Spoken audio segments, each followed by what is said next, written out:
जय Hind and very good morning सभी को। एक नई सुबह के साथ मैं फिर से आपके सामने हाजिर हूँ, आपका educator Gaurav Wadhnik, and I welcome each and every student of standard 10th in this lecture number 4 of chapter number 17, economic problems and challenges, poverty and unemployment। बच्चों, मेरे द्वारा बनाए गए पिछले 3 पार्ट यानी 3 लेक्चर उम्मीद करता हूँ आप सभी लोगों ने देख लिए अच्छे से। ठीक है, उन 3 बीते हुए लेक्चर्स में, सेशंस में हम लोगों ने पॉवर्टी के बारे में चर्चा की थी। ठीक है, गरीबी के बारे में हमने देखा था। फर्स्ट लेक्चर में हमने उसका मीनिंग देखा कि what it means actually, and after that we have also seen the characteristics and what was the reasons. ठीक है, सेकेंड लेक्चर में हमने कारण देखें कि भाई कौन कौन से कारण होते हैं गरीबी के, और तीसरे लेक्चर में हमने देखा कि कैसे हम गरीबी को कम कर रहे हैं, जिसमें हमने सरकार का रोल यानी the part of government and their policies के बारे में देखा था। जैसा कि मैंने आप सभी से वादा किया था कि चौथे लेक्चर में मैं आप सभी के लिए इसका अगला भाग लेकर आऊँगा। सो यार, I am with a topic of unemployment. ठीक है, तो लेक्चर नंबर 4 बिना देर किए हम सभी लोग शुरू करते हैं, starting from the first para. ठीक है, जो आप देख सकते हैं कि among the current problems of India problem of unemployment is very crucial. ठीक है, why it is called crucial? ठीक है, आगे देखते हैं। Poverty originates due to unemployment, क्योंकि कहीं ना कहीं ये कहा गया है कि भाई गरीबी का जो कारण है वो है अनएम्प्लॉयमेंट। यानी इससे एक बात तो बच्चों ये साबित हो जाती है कि हम अगर गरीब हैं तो उसका सबसे बड़ा रीज़न अनएम्प्लॉयमेंट ही होगा। क्योंकि मैंने अभी तक आप सभी लोगों को यही बताया है कि if the person is not able to get any kind of work, अगर उसे किसी प्रकार का कोई काम नहीं मिलता या फिर उसके पास कोई इनकम का स्रोत नहीं है या इनकम का कोई सोर्स नहीं है, देन ही और she could manage some of the problems to for the survival. ठीक है, क्योंकि जीवन जीने के लिए, खाने पीने, रहने के लिए, कपड़ों के लिए, घर के लिए तो पैसा लगता है, और पैसा ही नहीं है तो सीरियसली सिंपल सी बात है कि उस व्यक्ति को काफ़ी दुविधा और काफ़ी सारी असुविधा का सामना करना पड़ सकता है। So we can say that कि long term problems has got deep root in economy, यानी कहीं ना कहीं पॉवर्टी जो है उसकी जो जड़ें हैं वो अनएम्प्लॉयमेंट है। अगर आप अनएम्प्लॉयमेंट को ख़त्म कर दें तो automatically you can reduce poverty ratio also. ठीक है, तो ये एक अच्छी हिंट आ गई यहाँ। इसके बाद आगे बढ़ते हैं, देखते हैं maximum countries of the world are facing this problem. ठीक है, that's why it is called global problem बच्चों। ठीक है, तो ग्लोबल प्रॉब्लम बार बार आ रहा है, मैं आपको बोलता भी हूँ कि ग्लोबल प्रॉब्लम जनरली वो समस्याएं होती है जो हर देश, ठीक है, हर कंट्री जनरली फेस करता रहता है।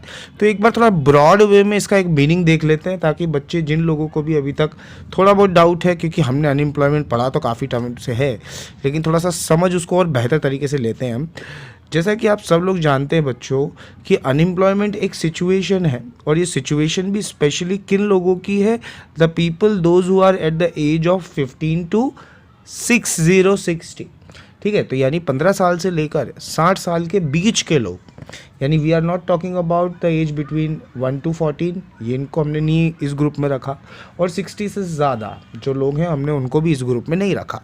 हमने किन लोगों को इस ग्रुप में रखा है? 15 साल से लेकर 60 साल के बीच में, यानी 16 to 59 ईयर्स, ये जो के बीच में जो लोग आ रहे हैं, ये सभी लोग, ठीक है, एक डिपेंडेंट पॉपुलेशन कहलाते हैं बच्चों। इंडिपेंडेंट पॉपुलेशन कहलाते हैं। इंडिपेंडेंट मीन्स क्या हुआ कि ये कभी किसी पर निर्भर नहीं रहते, ये खुद अपना कमाते हैं। इन शॉर्ट इन्हें वयस्क माना जाए, मैच्योर माना जाए, बड़ा माना जाए। ठीक है, तो क्योंकि 15 साल से 60 के बीच में, और 60 के बाद हम इसलिए नहीं गिन सकते because they are help age, वहाँ पर थोड़ा हम कह सकते हैं एज ज़्यादा हो जाती है, रिटायरमेंट आ जाता है, तो उसे भी आप अनएम्प्लॉयड नहीं कह सकते। The people between 15 to 60 which is known as adults who are ready to prevalent at market rate. तो ये बच्चों आप एक बार अच्छे से देख लो कि मार्केट रेट पर ही आपको पता होना चाहिए कि यार वो व्यक्ति काम करने के लिए रेडी भी है मार्केट रेट पर या नहीं। ये एक बहुत बड़ा रीज़न है। क्यों? क्योंकि वो काम करना चाहे, ठीक है, लेकिन मार्केट रेट पे उसको सही काम ना मिले तो भी एक ये बहुत बड़ी प्रॉब्लम है। इसके बाद दूसरा है उसकी एनर्जी और क्वालिफिकेशन भी उसके पास होना चाहिए, यानी उतना काम करने की क्षमता प्लस उसकी क्वालिफिकेशन डिग्री भी होनी चाहिए.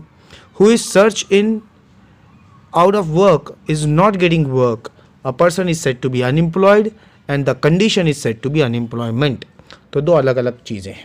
ठीक है, पहली चीज़ क्या हो गई कि भाई अनएम्प्लॉयड क्या हो गया और अनएम्प्लॉयमेंट क्या हो गई. ठीक है बच्चों, तो यहाँ थोड़ा सा ध्यान देना कि अनएम्प्लॉयड मीन्स द पर्सन. ठीक है, मतलब द पर्सन, यहाँ बात जिसकी हो रही है वो एक इंसान, एक व्यक्ति है. ठीक है, और जब इस कंडीशन की हम बात करते हैं, मतलब जो व्यक्ति इस स्थिति से जूझ रहा होता है उसे अनएम्प्लॉयमेंट कहा जाता है. स्थिति को, जैसे हमने पॉवर्टी और पुअर के बारे में डिफरेंस देखा था यहीं, वैसे अनएम्प्लॉयमेंट और अनएम्प्लॉयड ये आपको अच्छे से पता होना चाहिए.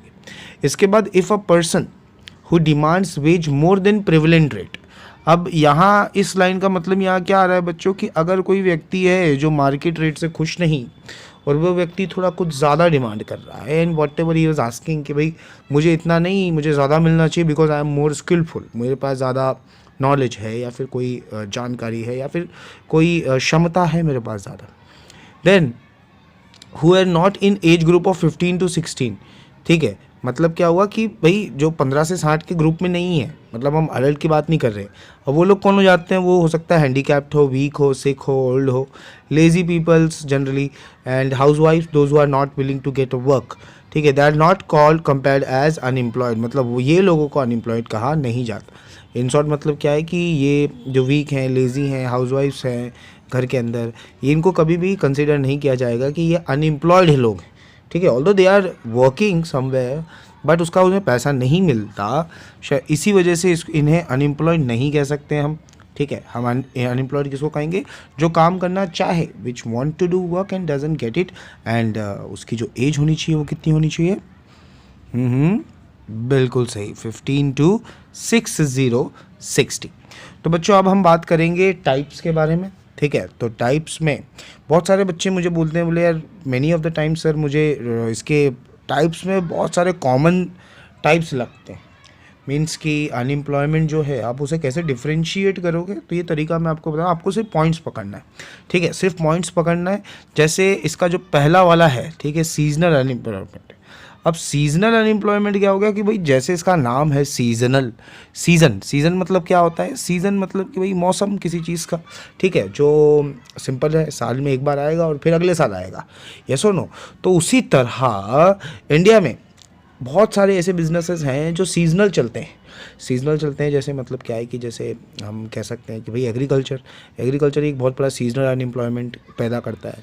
क्योंकि जैसे अगर कोई फार्मर है वो गर्मियों की फसल बोता है, ठीक है, गर्मियों की फसल, तो वो ठंडियों में क्या करेगा, उसको भली शायद उसको वो फसल, सिर्फ गर्मियों का ही किसान है वो, तो वो गर्मियों में तो वो अपनी फसलों को बोकर पैसा कमा लेगा.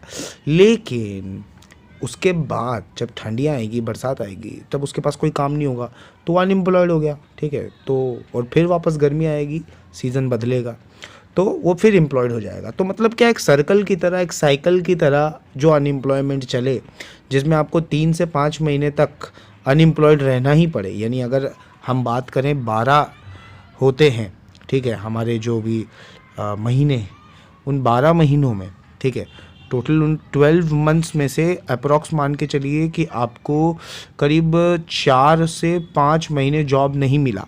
ठीक है, तो आप मान सकते हैं कि अप्रॉक्सीमेटली 7 मंथ्स आप कोई भी जॉब कर रहे हैं और बाकी 4 to 5 मंथ्स आपको किसी भी प्रकार का जॉब करने को मिल नहीं रहा है. तो आप किस अनएम्प्लॉयमेंट का हिस्सा हो गए? जी हाँ, आप हो गए सीजनल अनएम्प्लॉयमेंट का हिस्सा. ठीक है, सीजनल अनएम्प्लॉयमेंट समझ में आ गया. ये बहुत कॉमन है बच्चों, इंडिया में बहुत दिखी जा सकती है. अब हम देखते हैं सेकंड, फ्रिक्शनल अनएम्प्लॉयमेंट. बच्चों फ्रिक्शनल का एक वर्ड बहुत अच्छा भी है जो आपको दिमाग में रखना है, आप कभी नहीं भूलोगे इसका टाइप. This is technology. ठीक है, तो फ्रिक्शनल मीन्स टेक्नोलॉजी, हम दिमाग में रख लेते हैं ऐसा. ठीक है, फ्रिक्शनल मीन्स, हाँ आवाज़ नहीं आ रही मुझे, जी बिल्कुल, टेक्नोलॉजी. Frictional means technology. तो बच्चों याद रखना कि the unemployment which is done for the reason of technology, यानी पहले की कोई ओल्ड टेक्नोलॉजी थी जिसमें लोग काम करते थे, चाहे वो लेबर हो, ठीक है, कुछ भी हो, अचानक वहाँ पर कोई टेक्निकल टूल ला के रख दिया जाए, कोई रॉबोट ला के रख दिया जाए, कोई कंप्यूटर ला के रख दिया जाए, तो उस जगह पर सपोज हम मान लेते हैं कि पहले 4 लोग काम कर रहे थे, ठीक है, और अब क्या होगा कि एक कंप्यूटर वहाँ लाकर रख दिया जाएगा और उसको संभालने के लिए एक व्यक्ति, ठीक है। तो अब पहले जो 4 थे अब उनकी ज़रूरत नहीं रही, अब ज़रूरत कितनों की, अब सिर्फ एक व्यक्ति की ज़रूरत है, ठीक है। तो बाकी के जो 3 लोग बच जाते हैं वो लोग क्या हो गए, किस तरीके के अनएम्प्लॉयमेंट का शिकार हो गए बच्चों, वो yes absolutely correct, that is frictional unemployment. ठीक है, आगे बढ़ते हैं और देखते हैं तीसरा अनएम्प्लॉयमेंट का टाइप, वो है स्ट्रक्चरल अनएम्प्लॉयमेंट। बच्चों जैसा इसका नाम है स्ट्रक्चरल, ठीक है, वैसा इसका काम ही है, सबसे पुरानी है ये, ठीक है। और रीज़न इसका ये है कि भाई ऑर्थोडॉक्स सोच, पिछड़ी सोच, अब पिछड़ी सोच आप सभी लोग जानते हैं कि भाई बैकवर्ड थिंकिंग, जो हमेशा मोरल्स की बात न करके पुरानी ट्रेडिशन ऑर्थोडॉक्सी सोच की बात करें, कस्टम्स की बात करें, कस्टम यानी उनके रीति रिवाज, हमारी परंपरा, ठीक है, ये सारी चीज़ों की बात करें, इलिटरेसी के कारण ये सब जो भी अनएम्प्लॉयमेंट आती है, ठीक है, पिछड़ी सोच के कारण जो अनएम्प्लॉयमेंट आती है वो होती है structural unemployment. Suppose for an example कि अगर कोई बच्चा है, he wants to be physician of animals, ठीक है, most of the time parents are not allowing their child to be such type of profession, ठीक है। तो ऐसी अगर सोच आप रख रहे हैं तो ये आप सोशल बैकवर्डनेस का हिस्सा हैं। या फिर अगर आप ये सोच रखते हैं कि नहीं मुझे ये जॉब ठीक नहीं है या मेरे लिए ये फील्ड ठीक नहीं है, आप वहाँ नहीं काम करते हो जिससे आपको जॉब्स नहीं मिलती और आप कोई दूसरी जगह बैकवर्ड हो गए, तो भी आप अनएम्प्लॉयड कहलाओगे बच्चों, ठीक है। तो जो अनएम्प्लॉयमेंट समाज की मानसिक दुर्गति के कारण यानी मेंटल इम्बैलेंस के कारण, ऑर्थोडॉक्सी सोच, social backwardness, tradition orthodoxy, customs, literacy की वजह से आए, वो होती है कौन सी वाली, जी हाँ, स्ट्रक्चरल अनएम्प्लॉयमेंट। आगे बढ़ते हैं और देखते हैं हमारा अगला type, that is disguise unemployment. बच्चों डिस्गाइज वर्ड अगर आपको एक ही लाइन में इसका वर्ड समझना है तो ये लाइन को आप अंडरलाइन कर लो, मोर देन रिक्वायर्ड। मतलब क्या हुआ कि जितनी ज़रूरत है उससे ज़्यादा। If farms, if few labours are being remove from the work, there is no decrease in work, ठीक है, यानी कुछ लेबर को निकाल भी दिया जाए तो भी उतना ही काम होगा क्योंकि पहले से ही ज़्यादा लोग काम कर रहे हैं। सपोज एक खेत है, उस खेत के अंदर 4 मजदूरों की ज़रूरत है मिनिमम, लेकिन वहाँ पर 8 मजदूर काम कर रहे हैं। क्यों 8 कर रहे हैं, क्योंकि बाकी के जो 4 हैं उनके पास कोई काम नहीं है। तो वो लोग क्या बोले, यार let me do some work, at least I can get something, ठीक है। तो यहाँ टोटल 4 + 4, ठीक है, 8 हो गए। अगर उसमें से 2 को निकाल दिया जाए तो भी उतना ही काम होगा क्योंकि 4 लोगों की ज़रूरत है। टोटल तो 8 है ना जी। अगर 4 को निकाल दिया जाए तो भी काम उतना ही होगा क्योंकि जी हाँ, ज़रूरत तो 4 ही फार्मर्स की है, राइट। तो जहाँ पर मोर देन रिक्वायर्ड लोग काम करते हैं, ऐसी जगहों पर जो लोग जिनके होने या ना होने का कोई मतलब ही नहीं, वैसे लोग अनएम्प्लॉयड कहलाते हैं। और किस अनएम्प्लॉयमेंट का वो हिस्सा होते हैं, ये एक्स्ट्रा लेबर्स डिस्गाइज्ड अनएम्प्लॉयमेंट का। वेरी गुड, ठीक है। अब बढ़ते हैं सेकेंड लास्ट और हमारी 5वीं अनएम्प्लॉयमेंट कैटेगरी की तरफ, वो है इंडस्ट्रियल अनएम्प्लॉयमेंट। बच्चों ये बात तो आप सभी जानते हो कि इंडस्ट्रीज़ के आने से बहुत सारे जो छोटे इन्वेस्टर्स और छोटे गृह उद्योग टाइप बिजनेसेस थे वो ठप हो गए, राइट। और लोग जो थे वो क्या हो गए, अनएम्प्लॉयड हो गए। तो उसी तरह the unemployment which is remain for the short term और a long term due to the changes in takes place in industries, यानी इंडस्ट्री की वजह से अगर कोई चेंज आ जाए अचानक, तो जो लोग बेचारे इंडस्ट्री में जुड़े हुए हैं, जो लोग इंडस्ट्री में जाके काम करते हैं, वो उनकी इंडस्ट्री चलो रातों रात बंद हो गई तो क्या होगा, वो भी अनएम्प्लॉयड हो गए, ठीक है। यानी अगर आप कोई कंपनी में काम करते हैं भविष्य में आपके कोई पहचान में और अचानक उसकी कंपनी बंद हो जाए तो सिंपल सी बात है वो अनएम्प्लॉयड किस कैटेगरी में आएगा, जी हाँ, इंडस्ट्रियल अनएम्प्लॉयमेंट। याद रखना इंडस्ट्री के नाम से।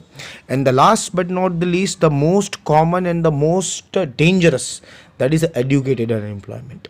बच्चों हमारे देश में एक बहुत बड़ा वर्ग ऐसा भी है जो पढ़ा लिखा है, शिक्षित है और सक्षम भी, लेकिन फिर भी उन्हें जॉब्स नहीं मिलती because lack of opportunities. So if a person has obtain least secondary degree और secondary education, it is unemployed, then such type of unemployment is called educated unemployment, ठीक है। यानी डिग्री होने के बावजूद भी मौका ना मिले तो इस तरीके की अनएम्प्लॉयमेंट को क्या कहा जाएगा, जी हाँ, एडुकेटेड अनएम्प्लॉयमेंट, ठीक है बच्चों। तो ये आपके कोर्स में 6 अनएम्प्लॉयमेंट के टाइप्स दिए हैं, मैंने आपको समझा दिए।